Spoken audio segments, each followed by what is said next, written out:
મારા દાદા અને મારી મમ્મીની આ કહાણી છે. મારું નામ ચાંદની છે. મારો પરિવાર નાનો હતો. મારા દાદા, જેમની ઉંમર હવે 58 વર્ષની થઈ ગઈ હતી. મારી મમ્મી 36 વર્ષની હતી. મારા મોટા ભાઈ હૈદરાબાદમાં નોકરી કરતા હતા. હું 21 વર્ષની ચાંદની. મારી દાદીનું અવસાન 12 વર્ષ પહેલાં થઈ ગયું હતું. તેઓ એક અકસ્માતમાં ચાલી ગઈ હતી અને તે પછીથી દાદા એકલા રહી ગયા હતા. મારા પપ્પા પણ અમને છોડીને ચાલી ગયા હતા.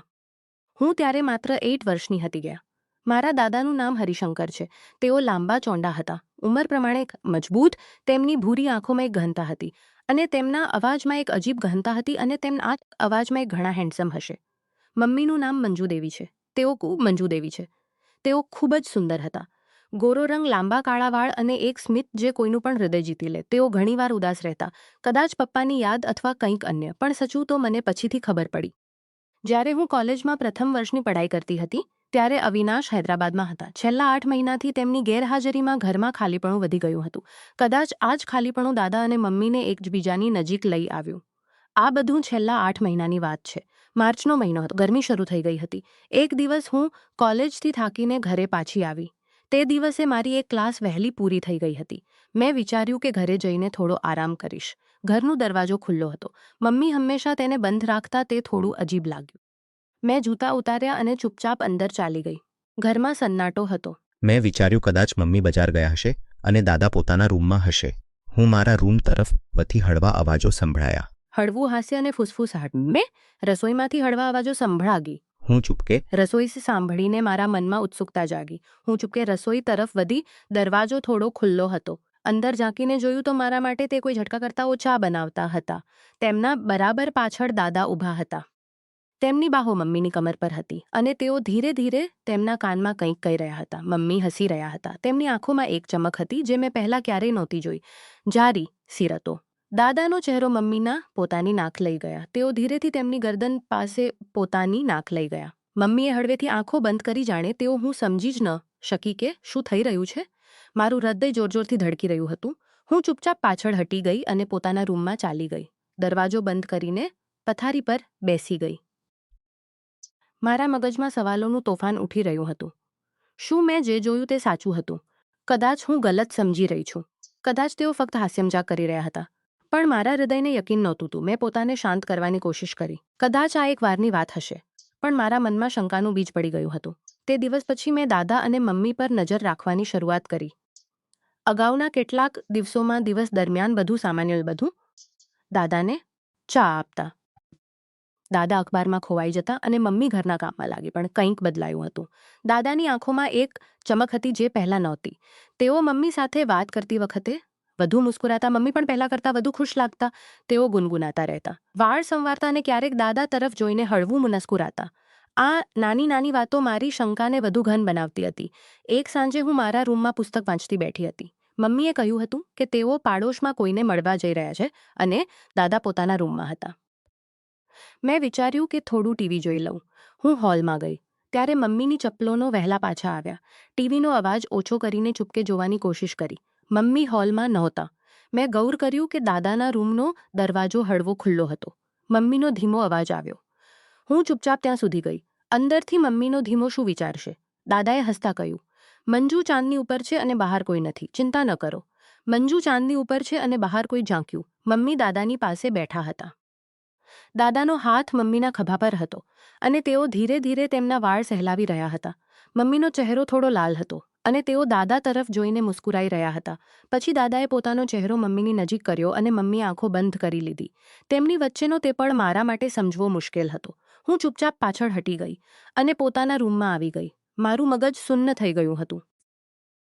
કેટલાક દિવસ પછી એક રાતે હું મોડી સુધી પઢાઈ કરતી હતી. લગભગ 12 વાગ્યા હશે. મેં વિચાર્યું કે પાણી પીને સૂઈ જાઉં. મારા રૂમમાંથી નીકળીને રસોઈ તરફ વધી. ત્યારે જોયું કે દાદા પોતાના રૂમમાંથી નીકળીને મમ્મીના રૂમ તરફ જઈ રહ્યા હતા. તેઓ ચૂપચાપ ચાલી રહ્યા હતા, જાણે ખબર ન પડે. મમ્મીનો રૂમ પહેલી મંજિલ પર હતો અને દાદાનો રૂમ નીચે. મેં વિચાર્યું કદાચ તેમને કોઈ કામ હશે. પણ પછી જોયું કે દરવાજો હળવો ખુલ્લો હતો અને દાદા અંદર ચાલી ગયા. દરવાજો બંધ થઈ ગયો. હું ત્યાં જ સીડીઓ પર ઊભી રહી ગઈ. મારું હૃદય ફરીથી ઝડપથી ધડકવા લાગ્યું. મેં હિંમત કરી અને ચૂપકે મળવી રોશની આવી રહી હતી. મેં કાનને દરવાજા સાથે લગાડ્યા.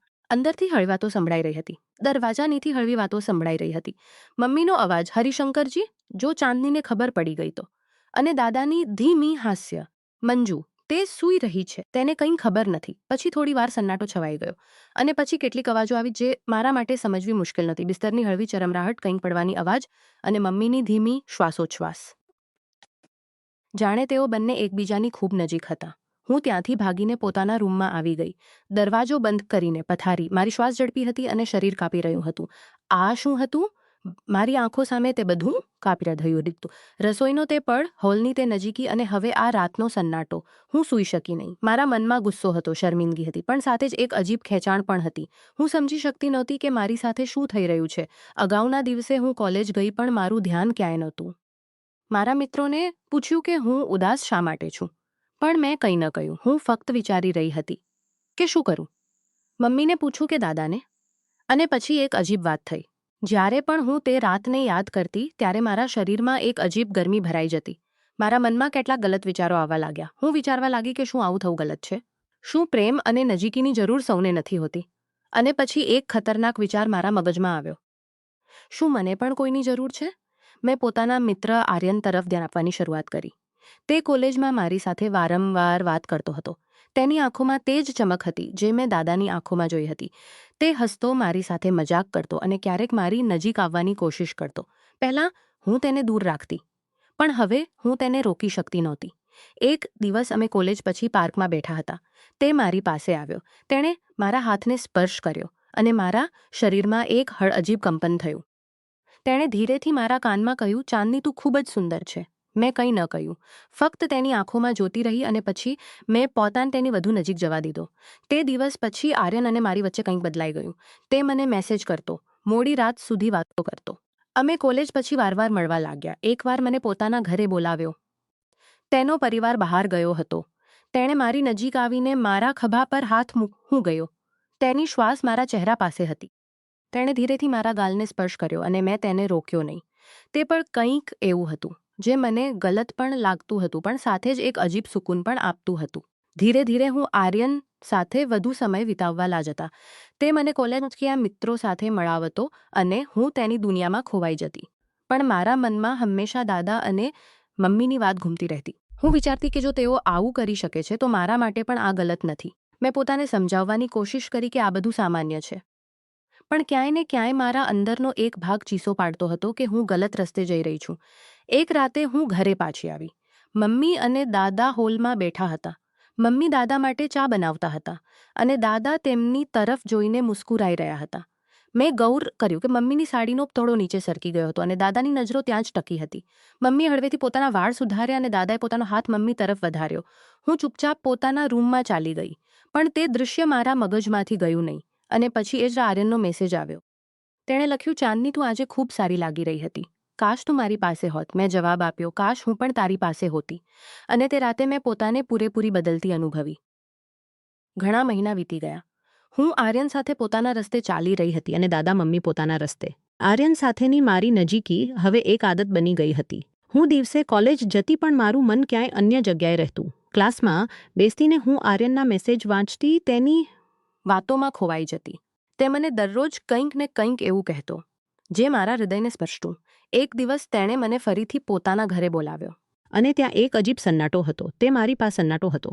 મેં કંઈ ન કહ્યું, ફક્ત પોતાને તેની વધુ નજીક જવા દીધો. તે પણ કંઈક એવું જે મને દર વખતે વધુ ઊંડે લઈ જતું હતું. મેં પોતાની આંખો બંધ કરી લીધી અને તેના સ્પર્શને અનુભવવા લાગી. મારા મનમાં એક સવાલ ઉઠ્યો, શું આ તે જ અનુભવ છે જે મમ્મીને દાદા પાસે લઈ જાય છે? પણ મેં તે જ અનુભવ છે. તે દિવસ પછી હું વધુ ડૂબી ગઈ. આર્યન મારા માટે દબાવી દીધો. તે દિવસ પછી હું વધુ ડૂબી ગઈ. આર્યન અને ઘરે પાછા આવવાનો મન જ નહોતો.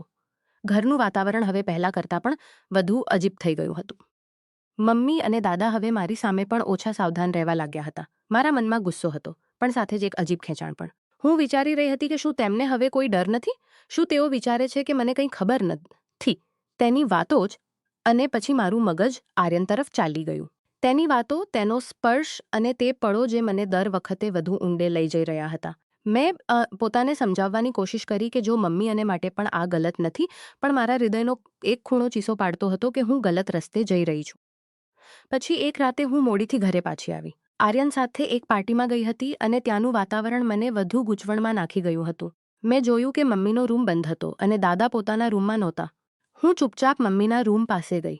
દરવાજા નીચેથી હળવી રોશની આવી રહી હતી. મેં કાનને દરવાજા સાથે લગાડ્યા. અંદરથી મમ્મીનો ધીમો અવાજ આવ્યો. હરિશંકરજી, આજે થોડું વહેલું. ચાંદની ક્યારે આવશે? દાદાએ હસતા કહ્યું, મંજુ, તે પોતાની દુનિયામાં ખોવાઈ છે. તેને શું ખબર? પછી સન્નાટો છવાઈ ગયો. હું સમજી ગઈ કે તેઓ ફરીથી તે જ દુનિયામાં ખોવાઈ ગયા હતા.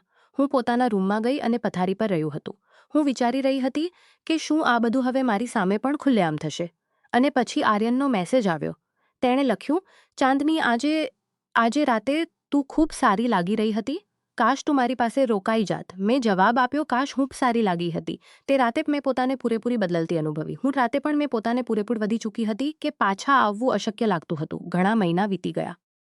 હું આર્યન સાથે પોતાની દુનિયામાં ખોવાઈ હતી અને દાદા મમ્મી પોતાની દુનિયામાં.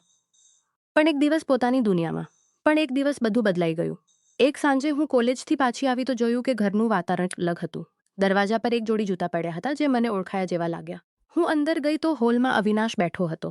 તેનો ચહેરો સખત હતો. મમ્મી અને દાદા પણ ત્યાં હતા, પણ તેમની નજરો નીચે હતી.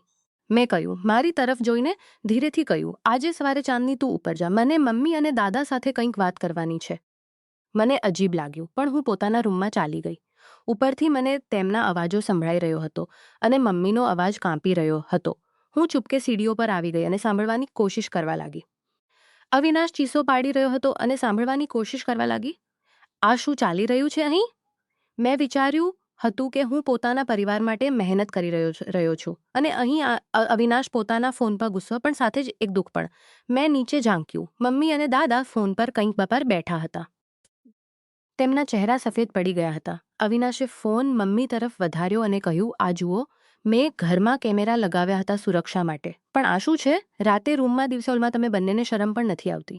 મમ્મીએ ફોન તરફ જોઈને પોતાના હાથોથી મોં છુપાવી લીધું. તેમની આંખોમાંથી આંસુ વહેવા લાગ્યા.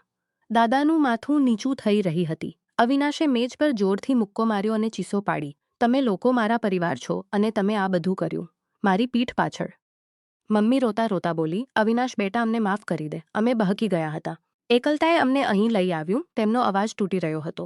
દાદાએ ધીરેથી કહ્યું, અવિનાશ, મેં ગલતી કરી. મને ખબર નહોતી કે આ બધું એટલું આગળ વધી જશે. અમને માફ કરી દે. તેમના અવાજમાં શર્મિંદગી હતી. પણ અવિનાશનો ગુસ્સો ઓછો થયો નહીં. તેણે કહ્યું, ના, તમે લોકો માફી માંગી રહ્યા છો. શું તમને ખબર છે કે આ ઘરમાં શું તૂટી ગયું છે? ચાંદની પણ આની ચપેટમાં આવી ગઈ છે. હું સાંભળી રહી હતી અને મારા પગ કાંપવા લાગ્યા. અવિનાશે મને અવાજ આપ્યો, ચાંદની, નીચે આ. હું ડરતા ડરતા નીચે ગઈ. અવિનાશે મારી તરફ જોઈને કહ્યું, ચાંદની, તું પણ કહે. આ બધું ક્યારથી ચાલી રહ્યું છે? હું રડી પડી. મેં બધું કહી દીધું. રસોઈમાં તે પણ. રાતનો સન્નાટો અને આર્યન સાથેની મારી ગલતીઓ. રાતનો સન્નાટો અને આર્યન સાથેની મારી ગલતીઓ. આ મારો પરિવાર છે. હું હૈદરાબાદમાં દિવસરાત. આ મારો પરિવાર છે અને અહીં બધું બરબાદ થઈ રહ્યું છે. મમ્મીએ અવિનાશના પગ પકડી લીધા અને રોતક આપી દે. અમે સુધરી જઈશું. દાદાએ પણ હાથ જોડીને કહ્યું, અવિનાશ, હું બૂઢો છું. મારી ગલતી હતી. મને સજા આપી દે, પણ આ ઘરને બચાવી લો. પણ અવિનાશે પોતાનો ચહેરો બીજી તરફ કરી લીધો. તેની આંખોમાં આંસુ હતા, પણ ગુસ્સો ઓછો થયો નહીં. તેણે કહ્યું, ના, આ માફીની વાત નથી. આ ગુનો છે અને આની સજા મળવી જોઈએ. 4 પોલીસવાળા ઘરે આવ્યા. 1 ઇન્સ્પેક્ટર. સવારે અવિનાશે 3 કોન્સ્ટેબલ. અવિનાશે તેમને ફોનમાં કેમેરાની ફૂટેજ બતાવી. ઇન્સ્પેક્ટરે ફૂટેજ જોઈ અને કહ્યું, આ ગંભીર મામલો છે. અમારે આ બંનેને થાણે લઈ જવા પડશે. મમ્મી અને દાદા ચૂપચાપ બેઠા હતા. મમ્મીની આંખોમાંથી આંસુ વહી રહ્યા હતા અને દાદાનો ચહેરો પથ્થરની જેમ સખત થઈ ગયો હતો. પોલીસે બંનેને હથકડી પહેરાવી. મમ્મીએ મારી તરફ જોઈને ધીરેથી કહ્યું, ચાંદ કંઈ બોલી શકી નહીં. મોહલ્લામાં હંગામો મચી ગયો. પાડોશીઓ બહાર નીકળી આવ્યા અને લોકો કાનમાં ફૂંસી કરવા લાગ્યા. પોલીસની ગાડીમાં મમ્મી અને દાદાને બેસાડવામાં આવ્યા. ચાંદની, આ જ સાચું છે. તેમને પોતાની ગલતીની સજા મળવી જોઈએ. હું ફક્ત ચૂપચાપ રડી રહી હતી. કેટલાક દિવસ પછી કોર્ટમાં કેસ ચાલ્યો. જજે ફૂટેજ જોઈ અને બંનેને દોષિત ઠેરવ્યા. દાદાને 3 વર્ષની સજા સંભળાવવામાં આવી અને મમ્મીને 9 વર્ષની. જજે કહ્યું કે આ ફક્ત નૈતિક ગલતી નથી, પણ કાયદાનું શકાતા નથી. જ્યારે મમ્મી અને દાદા જેલમાં ચાલી ગયા ત્યારે ઘરમાં સન્નાટો છવાઈ ગયો. અવિનાશ મારી પાસે બેઠો અને કહ્યું, ચાંદની, હું જાણું છું કે તે ઘણું કંઈક જોયું છે. તું પણ બહકી ગઈ હતી, પણ હજુ પણ વખત છે. હું રડતા રડતા કહ્યું, ભાઈ, હું ગલત રસ્તે ચાલી ગઈ હતી. મને માફ કરી દે. અવિનાશે મારા ખભા પર હાથ મૂક્યો અને કહ્યું, ચાંદની, હું તારો ભાઈ છું. હું આપણે આ સમજવું એ નહીં છોડું કે ગલત રસ્તા આપણને ફક્ત બરબાદી તરફ લઈ જાય છે. તે દિવસ પછી અવિનાશે મારા અભ્યાસ પર ધ્યાન આપવા લાગ્યો. મેં આર્યન સાથેની બધી વાતો પૂરી કરી દીધી. ધીરે ધીરે હું પોતાના જીવનને ફરીથી પટરી પર લાવવાની કોશિશ કરવા લાગી, પણ જે થયું તે મારા હૃદયમાંથી ક્યારેય નીકળ્યું નહીં. આ બધું થયા પછી હું સમજી ગઈ કે એકલતા અને છુપાયેલા દુઃખે અમને ગલત રસ્તે લઈ ગયા. દાદા અને મમ્મીની ગલતીએ પરિવારને તોડી નાખ્યો અને મારી પણ ગલત પસંદગીઓએ મને વધુ ઊંડે ખેંચી લીધો. પણ મારા ભાઈએ મને સાચા રસ્તે લાવવામાં મદદ કરી. હું હવે પોતાના અભ્યાસ ધ્યાન આપું છું અને આર્યન સાથેના સંબંધને તોડી નાખ્યો છે.